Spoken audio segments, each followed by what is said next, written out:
প্ৰধানমন্ত্ৰীক ধন্যবাদ দিবলৈ ভাষা নাই। 2020 চনৰ 7 ফেব্ৰুৱাৰীত তেখেতে কোকৰাঝাৰলৈ আহিছিলে আৰু সেই 7 ফেব্ৰুৱাৰীত কোকৰাঝাৰৰ অহাৰ পিছত যি কথাখিনি প্ৰধানমন্ত্ৰী ডাঙৰীয়াই কৈ গ'ল, এই কথাখিনি আখৰে আখৰে ইয়াতে পালন হৈছে। প্ৰধানমন্ত্ৰী ডাঙৰীয়াও আমাক যিখিনি মাৰ্গদৰ্শন কৰিব লাগে, আমাক যিখিনি সহায় কৰিব লাগে, প্ৰত্যেকটো খোজতে সহায় কৰি আছে।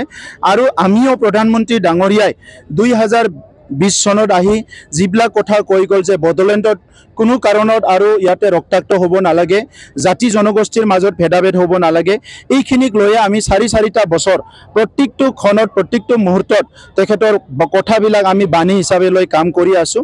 আৰু এই কাৰণে বড়োলেণ্ডত আহি শান্তি ঘূৰি আহিছে, সুন্দৰ এটা পৰিৱেশ আহিছে।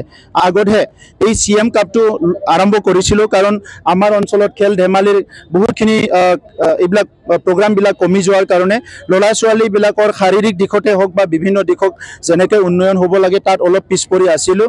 গতিকে আমি আমাৰ 420টা VCDCত এই CM কাপটো আৰম্ভ কৰিছোঁ। এইটো 40টা সমষ্টিত হৈছে আৰু লাষ্টত ডিষ্ট্ৰিক্ট লেভেলত হৈ পেলাই কাউন্সিল লেভেলত হ'ব। এনকাৰেজ কাৰ পৰা হ'লোঁ, প্ৰধানমন্ত্ৰী ডাঙৰীয়াই খেলো ইণ্ডিয়া আৰম্ভ কৰিলে, ফিট ইণ্ডিয়া আৰম্ভ কৰিলে, ভাৰতৰ মানুহবিলাক যাতে ফিট হ'ব পাৰে। মুখ্যমন্ত্ৰী ডাঙৰীয়াই অসমত খেল মহাৰণ আৰম্ভ কৰিলে। এতিয়া খেল মহাৰণ বড়োলেণ্ড অঞ্চলতো হৈছে, খেলো ইণ্ডিয়াত আমাৰ পৰাও প্লেয়াৰ গৈছে, কিন্তু আমাৰ অঞ্চলত ইমান লাৰ্জ স্কেলত ফুটবল খেলে।